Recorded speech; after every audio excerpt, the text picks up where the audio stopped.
Also got a very special guest in the house, Mr. Medina Islam himself. Yeah. Actor, new father. Yeah. Doing it all. Yeah. What is going on with you, man? Everything, man. It seems like I'm doing everything at once. What's new for you in 2018? Everything. TV, movies. I'm involved in tech, so I'm doing a lot of things out of Silicon Valley. Really? Yeah. We need more of us in Silicon Valley, so that's a very good thing. Yeah, I just became a Silicon Valley urban ambassador. It's like the first of its kind, so it's like a really cool honor. And it's to encourage minorities, blacks and women to get involved in tech. That's really interesting that you're doing that. My son is actually interested in becoming part of like Silicon Valley. And then we took him to a camp last year, and they was just showing the representation of like minorities when it comes to technology. And I think it was something like less than 1% was showing up. And I was just like, that's amazing. I think I saw one other black person up there when I was with them. I was at a restaurant. Oh, God. And it's really bad. It's like you think it's underrepresented like in the schools and the, segregated schools or whatever, black school, but it's even worse. And up there you're dealing with people that have it all. So it's like you're in a bubble. Mm-hmm. And then you're dealing with people that, white people up there, you got a lot of Asian, you got a lot of other races. But they're in a bubble because they don't really interact with you, so they don't know how to take you. They don't know how to do it. So I went there and I actually did well. Awesome. And I forged a lot of relationships that put me in a position where I'm an urban director for a tech company up there, and I was a CEO for another tech startup up there. And I did that all while I was doing TV and film. Right. And so that's what I always tell people is not to limit yourself because, I have no degree. You know what? See, and that's really interesting you say that. A lot of times people feel like they have to have a degree to validate what it is they're trying to do. But most millionaires and billionaires don't have a college degree to their name. Yeah, it's like what afforded me the job with Mr. Perry, and I believe what afforded me the opportunities in Silicon Valley and a number of other things, because I did music before that, was the fact that I was crazy.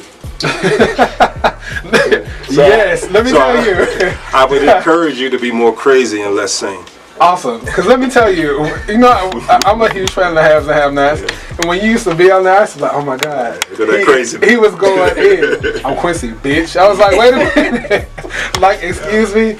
So I mean, like, did you want to leave the have and have-nots, or was it just time for it to be done? I mean, there's only so much chaos he could have done. You know what I'm saying? I mean, he was blowing up houses and he was choking women and doing all this crazy that, it had to run its course, I believe. And so me and Mr. Perry, he's a very strong mentor in my life and somebody that I still communicate with and somebody that I tremendously respect.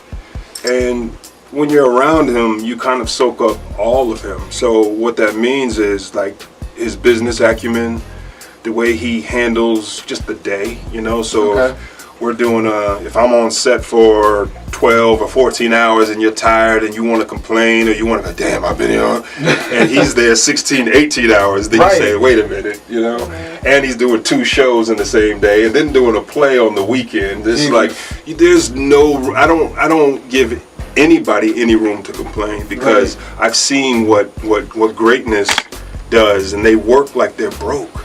Yes. Like when you see a damn near billionaire work like he's broke, it changes you forever. It does. And so I'm changed forever because now I don't know what my limit is. That's amazing. Because even at this level, my parents are always telling me, they're like, Mike, you're always on the go. You're always doing something. Do you ever just sit down and take a breath? I feel like, well, I can sleep when I'm dead. Yeah. It's some things I'm trying to accomplish. I know each one of us, even with Ebony and Rocc, what they're trying to accomplish, like we're always on the go. You always see us doing something. So that's impressive that you can say, I worked a 14-hour day, but he done did an 18-hour day. So let me just, I hate to say it like Monique said, let me just shut my fat ass up. You know what I'm saying? Shut up. Just shut up and work, and that's what it's about is doing the work. And you see a lot of people, like I'll get a lot of questions on social media, people be like, yo, I got this script, or yo, I really want it. I just, all my life I wanted to be in that. I'm like, nah, you're not ready. And you hate to crush people's dreams because that's my business is actually trying to help people fulfill their dreams. Awesome. But you got to be very candid with them. And I liken it to, I just have a daughter, but to giving birth. It's like you feel like you're going to die. That's the closest a woman gets to death, right? It is. And so for any aspiring actor, rapper, or anybody that's black and trying to do something more than just sit at the crib, you're gonna have to want to feel like you have to die. That's the space you have to get in this weird spot where you might lose the apartment. You might lose the relationship. You might lose family. You might lose, and be cool with it. Because if you're not crazy, you won't win. You'll never make it. You might get a part. You might get some money, but eventually you'll fail. That's amazing. That's kind of deep. It just seems like a little chill down there. You know what I mean? Yeah, you're not, and so that's what you got to tell people, because people are so in the business of thinking it's networking. And particularly in Atlanta, you see a lot of people are professional networkers. You do. Thank you for saying that. Yeah, I got to call it out because I love Atlanta, but I'm tired of seeing this socialite environment when you have the entertainment industry is so lucrative here, but Atlanta doesn't get to inherit any of that. And what I mean is the people. And so you can have people that grew up in College Park, but they don't see anything from the boom of the ATL Hollywood invasion. They don't. You know, it's Hollywood sees the boom from that. So they hire these people in LA or New York or wherever, and then basically Atlanta's become a prop. Wow. Yeah. That's amazing because it's an affordable prop. Like and it's unfair because all of us here, like, I went to Morris Brown, you know what I'm saying, before they closed. So I have a deep love for Atlanta. It saved my life, you know. I was on the street. Wow. So I was homeless before, and I went to Morris Brown. He went to Morris Brown with him. And and so it saved my life. So I have a deep, you know, love for Atlanta. But what I don't like is how they just hoard out. You know, he's like preaching right now. You know what I mean? Like, it's like I tell people from Atlanta, it's like a really pretty girl, but then it's like nothing there. Nothing there, no substance. You just wonder, like, oh, she's pretty, you know, but what else does she do? And it breaks your heart because you're like, damn, we could have been so. We could have been right, but maybe you ain't about nothing.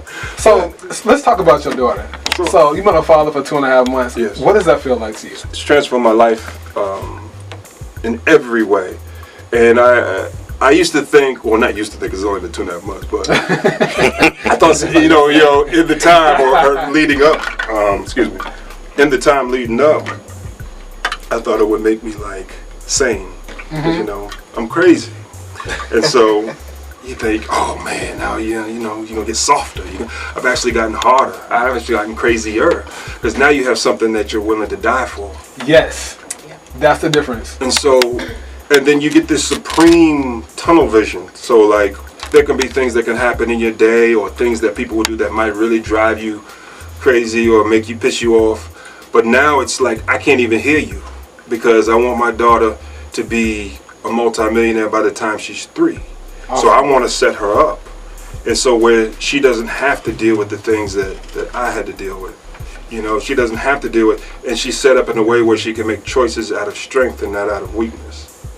And I think that's where most of us get so resentful of our parents, is because we get thrown out into the wild and then we make poor choices. And we're like, damn, if my mama would have, or if my daddy would have.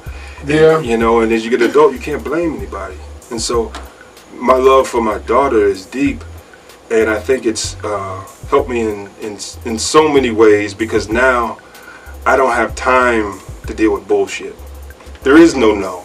It's only yes. Only yes.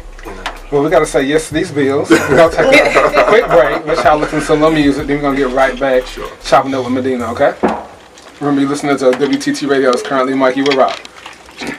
I'm just like here, like soaking all this up. I'm just like, you know, somebody sing the city the way I producing. So it's awesome. Like part of some of my partnerships with some of my tech companies. We're getting involved in TV and film. And so I'm doing a project that's going to be produced for Netflix.